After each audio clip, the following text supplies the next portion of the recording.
तो चलिए जी, अब ना आप सभी का हिंदी का ना 9वां चैप्टर में आ चुके हैं।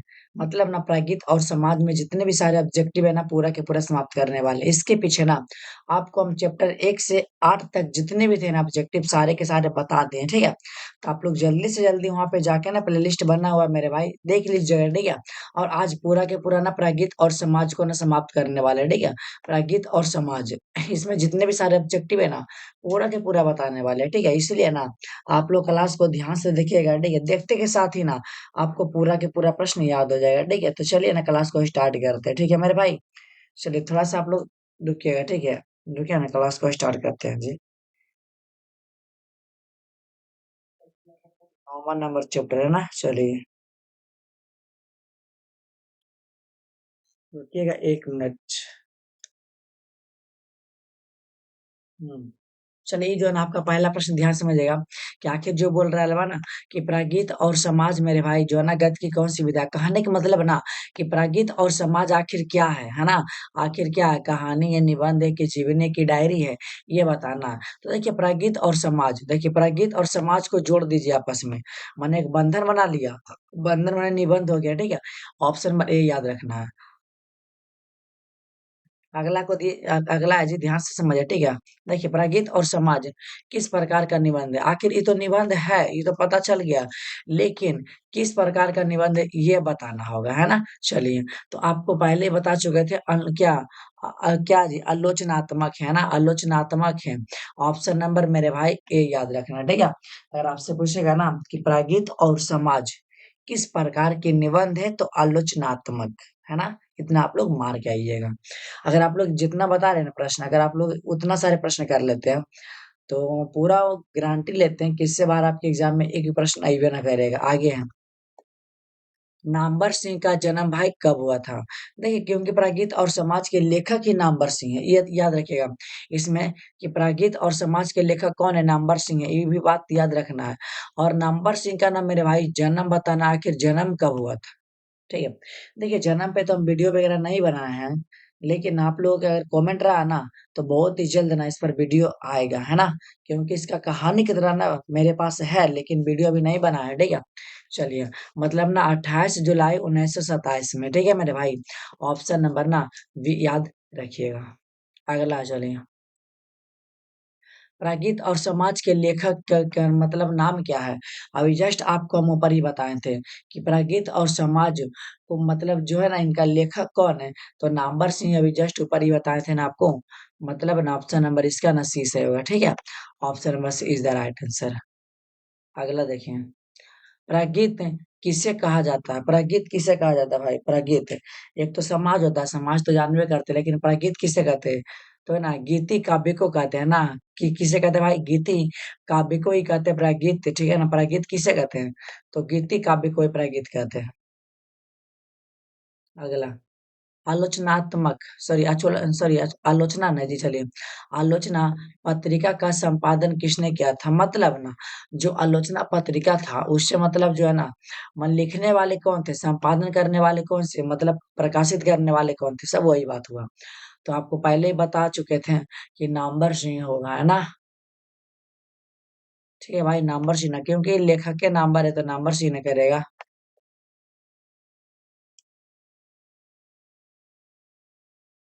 अगला ध्यान समझिएगा, 1 मिनट रुकिएगा थोड़ा सा।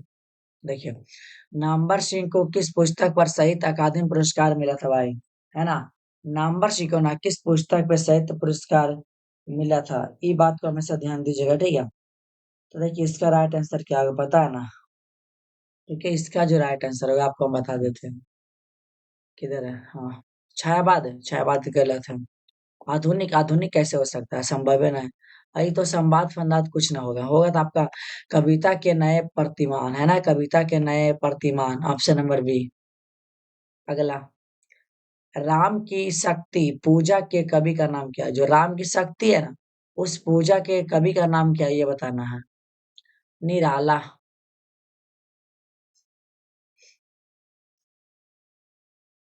चलिए बताते हैं, 9 नंबर है ना। रुकिए थोड़ा सा लेट से खोल रहा है। ऐसे कैसे? चलिए हाँ, प्रलय की छाया के कवि का नाम क्या है? जो प्रलय की छाया है ना, जो मेरे भाई प्रलय की छाया है, इसको लिखने वाला कवि कौन? उसका नाम बताना है ना? प्रलय की छाया के कवि आखिर कौन है? तो याद रखना है, प्रलय की छाया, छाया में जब भी जा प्रसाद बांटने के लिए जा, रौदा में थोड़ी जाना प्रसाद बांटने के लिए, छाया में प्रसाद हो गया। अगला है, क्या कामायानी है ना? कामायानी किसकी रचना है ना? कामायानी ना किसकी रचना है, ये बताना है। ये भी तो कामायानी माने काम कर रहे हैं ना, क्या काम कर रहे हैं? प्रसाद बांटने का काम कर रहे हैं। प्रसाद याद रखना। आगे, रामचंद्र शुक्ल के काव्य सिद्धांत के आदर्श क्या कहते हैं? माने जो रामचंद्र शुक्ल के जो काव्य सिद्धांत है ना, वह सिद्धांत माने क्या कहते हैं, ये बताना है ना। आखिर क्या काव्य है? तो प्रबंध काव्य है। कौन सा काव्य है भाई? प्रबंध काव्य है, ठीक है। ऑप्शन बी याद रखिएगा।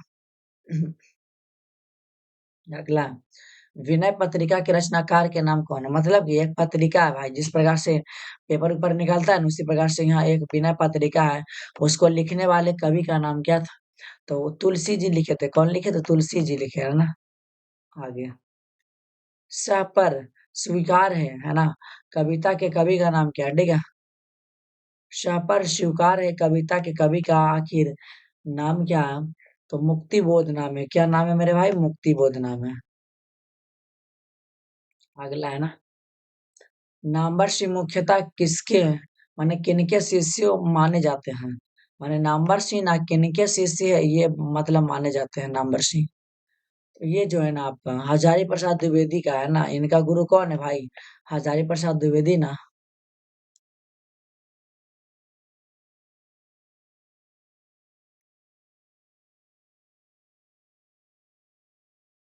अगला है, ध्यान समझिएगा। नामवर सिंह को शमशेर की कौन सी कविता याद आने लगी? माने नामवर सिंह को ना आखिर शमशेर सिंह के कौन से कविता याद आने लगा था? किनको याद आ रहा है? नामवर सिंह को। किनकी कविता? शमशेर सिंह की कविता। कविता का नाम क्या? तो 1941 में लिखी गई जो कविता था ना, वही कविता याद कर रहे थे नामवर सिंह।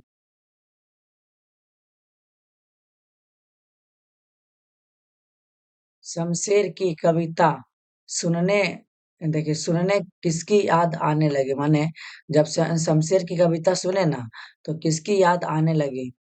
के बाद नामवर को बताइए। हाँ, मतलब नामवर से वो किसकी याद आने लगी थी? शमशेर जी के सुने थे। ये जो है ना, कौन है ये?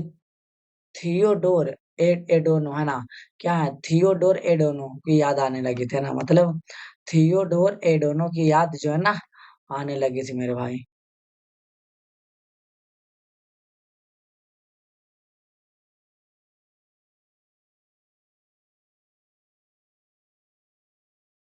चलिए अगला बताते हैं। ध्यान से क्लास को देखते रहिएगा, है ना।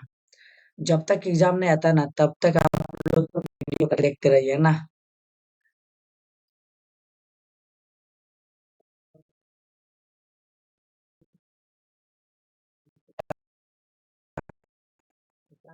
केमिस्ट्री का भी अपलोड हो रहा है, और आपका 8 बजे डेली लाइव क्लास चलता है, तो 8 बजे आप लोग आ जाइएगा तबाही बैच पे, है ना भाई। इसी क्लास पे चलेगा, ठीक है।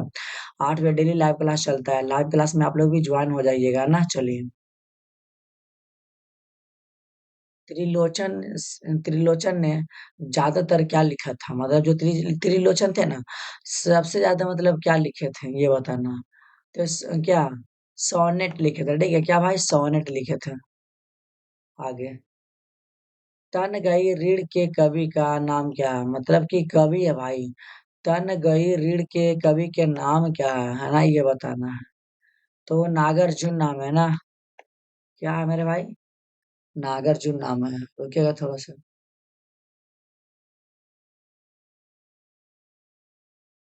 आगे ध्यान समझिएगा। एकांत संगीत किससे कहा गया है? एकांत संगीत, है ना, केकरा कहा गया है? तो प्रबंध काव्य गलत। काव्य तो होबे न करे, काव्य वाला कुछ ना होगा। अगर काव्य है तो काव्य काट दीजिए, कब बिना काव्य वाला होगा। तो बिना काव्य वाला ऑप्शन बी में दिख रहा ना, प्रागीत। रुकिए रुकिए थोड़ा सा।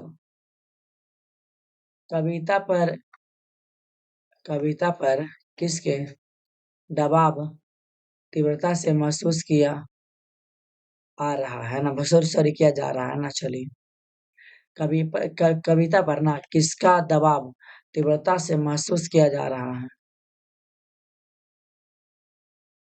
आ रहा है भाई, समाज पे ना रहता है। ऑप्शन नंबर आपको भी याद रखना, समाज। उस जनपद का कवि हूँ। काव्य संग्रह के कवि का नाम क्या है भाई, मतलब उस जनपद के कवि हूँ। ठीक है, इसके में जो कवि है ना, काव्य संग्रह के कवि, कवि के भाई नाम बताना, ठीक है। नाम त्रिलोचन। क्या नाम है भाई, त्रिलोचन। अगला, मैथिली शरण गुप्त कैसे कवि हैं। माने मैथिली जो शरण गुप्त कवि है ना, कैसे कवि है, याद रखना, राष्ट्र कवि है ना। अगला है ना, अकेले है ना, अकेले कंठ की पुकार किसे कहा गया है। मतलब अकेले जो कंठ की पुकार है ना, उस पुकार को क्या कहा जाता है। गीत ना कहा जाएगा भाई। एक साहित्य की डायरी के लेखक का नाम क्या है। नहीं, ये भी हमको बताना पड़ेगा क्या जी। मुक्ति बोध होगा ना। आगे है ना, प्रगीत और समाज, प्रगीत और समाज पाठ कहाँ से उदित, मतलब कहाँ से लिया गया प्रगीत और समाज। जो है ना, वाद विवाद संवाद से लिया गया, ठीक है। देखिए, पूरा के पूरा ऑब्जेक्टिव हो गया समाप्त। अब आपका आएगा, देखिए इधर आइबो करेगा तो 10वां चैप्टर है शायद आपका। दिखा देते हैं, अगर बचा उचा रहा तो फिर हो जाएगा। देखिए अब 10वां आ गया ना, जूठन। जूठन अभी नहीं बताएंगे, अभी 9वां चैप्टर ही बताएंगे, ठीक है। देखिए, आपको नाम जितना, अगर आपको न हिंदी में अगर 100 में 100 लाना है ना, तो जो बता रहे ध्यान से कर लीजिएगा, है ना। जैसे कि अगर ऑब्जेक्टिव क्लियर करना है तो चैप्टर बाय चैप्टर ऑब्जेक्टिव कर लीजिए, उसके बाद क्वेश्चन बैंक कर लीजिए। अभी तो हम चैप्टर बाय चैप्टर ही करवा रहे हैं, इसके बाद क्वेश्चन बैंक का वीडियो भी लाएंगे, है ना। साल बाय साल कर लीजिएगा, ग्रामर अच्छा से कर लीजिए, सब करवाएंगे हम, है ना। टेंशन ना लीजिए, जो बताते हैं ना बस उसी को आपको पढ़ाना है ना। देखिए, हमको पूरा उम्मीद है कि आपको ना समझ में आ गया होगा, ठीक है भाई। तो क्या करते हैं, क्लास को बंद करें, 25 ऑब्जेक्टिव अच्छा से याद कर लीजिएगा।